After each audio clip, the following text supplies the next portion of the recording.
आज आप इस वीडियो में भारतवर्ष के चक्रवर्ती सम्राट अशोक के जीवन चरित्र के बारे में जानेंगे। उनका जीवन चरित्र और दिए गए संदेश आज भी लोगों के बीच आदर्श बने हुए हैं। सम्राट अशोक विश्व प्रसिद्ध भारतीय मौर्य राजवंश के एक महान सम्राट थे।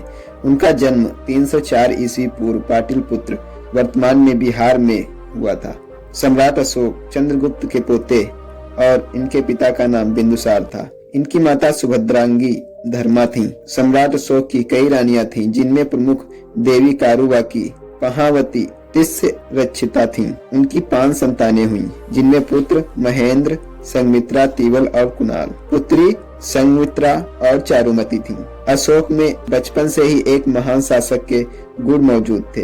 कहा जाता है वे शिकार करने के बड़े ही शौकीन थे। एक बार उन्होंने एक लकड़ी से शेर का शिकार किया था। सम्राट अशोक अर्थशास्त्र, गणित के महान ज्ञाता भी थे। सम्राट अशोक ने शिक्षा के प्रसार के लिए कई स्कूल और कॉलेजों की स्थापना की। सम्राट अशोक ने 284 ईस्वी पूर्व में एक उज्जैन अध्ययन केंद्र की स्थापना की। उन्होंने 20 विश्वविद्यालयों की स्थापना कराई, जिसमें तक्षशिला, नालंदा, विक्रमशिला, कंधार आदि प्रमुख विश्वविद्यालय हैं, और जहां लोग विदेशों से शिक्षा ग्रहण करने के लिए आते थे। अपनी वीरता का प्रमाण देते हुए सम्राट अशोक ने मात्र 8 वर्षों में ही कृष्ण गोदावरी से लेकर दक्षिण मैसूर तक कब्जा कर लिया, लेकिन तमिलनाडु, केरल, श्रीलंका पर शेष कब्जा करना रह गया। उत्तर में हिंद कुश से लेकर दक्षिण तक और पूर्व में बांग्लादेश से पश्चिम में इराक और पाकिस्तान, अफगानिस्तान, म्यांमार, नेपाल और भूटान तक अपना राज्य फैलाया। जब अशोक राजा बने उसके 7वें वर्ष 262 से 261 ईसा पूर्व ही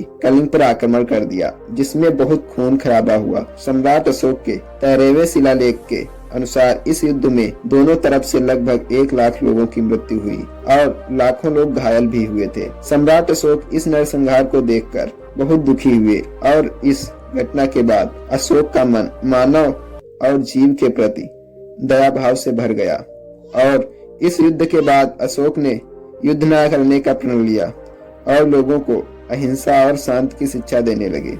सम्राट अशोक की राजधानी मगध पाटलिपुत्र थी, जो आज बिहार है। उनकी उपराजधानी तक्षशिला और उज्जैन थी।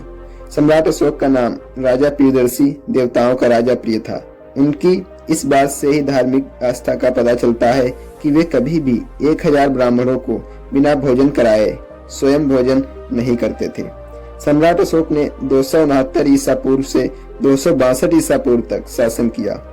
मौर्य वंश के ये एक ऐसे राजा थे जिन्होंने अखंड भारत पर राज्य किया। यह विशाल मौर्य साम्राज्य उस समय से आज तक का सबसे बड़ा भारतीय साम्राज्य रहा है। सम्राट अशोक को चक्रवर्ती सम्राट अशोक कहा जाता है, जिसका अर्थ है सम्राटों के सम्राट, और यह स्थान भारत में केवल सम्राट अशोक को ही प्राप्त है। सम्राट अशोक के समय को स्वर्णिम काल कहा जाता है। सम्राट अशोक जगह जगह भिन्न भिन्न नामों से भी जाने जाते हैं। कहा जाता है युद्धों की रणनीति में सम्राट की आचार्य चाणक्य भी मदद किया करते थे। सम्राट अशोक ने अपने जीवन में कभी कोई युद्ध नहीं हारा।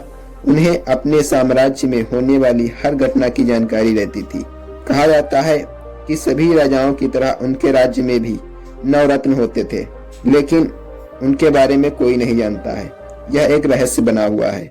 वैसे तो सम्राट अशोक ने कई युद्ध लड़े, लेकिन कलिंग युद्ध बहुत विध्वंसक रहा और उन्होंने कलिंग पर विजय भी हासिल कर ली।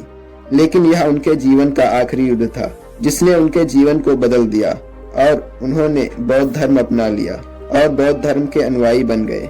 लोगों को जीव और मानव के प्रति दया भाव रखने का संदेश देने लगे। सम्राट अशोक मौर्य अपने दादा चंद्रगुप्त की तरह ही जैन धर्म के अनुयायी भी थे। उन्होंने कई भवन, स्तूप, मठ और स्तंभ बनवाए। हमारे देश का राष्ट्रीय चिन्ह सारनाथ में उन्हीं के द्वारा बनवाए गए अशोक स्तंभ से लिया गया है। हमारे देश के राष्ट्रीय ध्वज के मध्य में स्थित अशोक चक्र उसी अशोक स्तंभ से लिया गया है। उनके द्वारा बनवाया गया सांची स्तूप आज भी बहुत प्रसिद्ध है। सम्राट अशोक ने कई शिलालेख भी खुदवाए और अपने संदेशों को लोगों तक पहुंचाया। मौर्य वंश की पूरी जानकारी उनके द्वारा स्थापित इन्हीं शिलालेखों से मिलती है।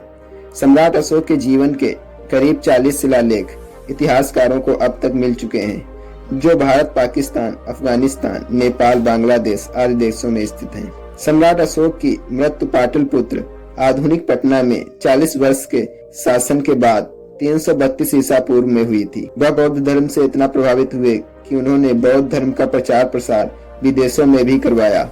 सम्राट अशोक ने अपने पुत्र महेंद्र, पुत्री संघमित्रा को बौद्ध धर्म के प्रसार के लिए श्रीलंका, इंडोनेशिया आदि देशों में भेजा। आशा करता हूँ मेरे द्वारा बताए गए चक्रवर्ती अशोक सम्राट के जीवन चरित्र से आप प्रभावित हुए होंगे। ऐसे ही इंटरेस्टिंग टॉपिक्स के लिए हमारे चैनल को सब्सक्राइब करें। फिर मिलते हैं एक ऐसे ही और इंटरेस्टिंग टॉपिक के साथ। धन्यवाद।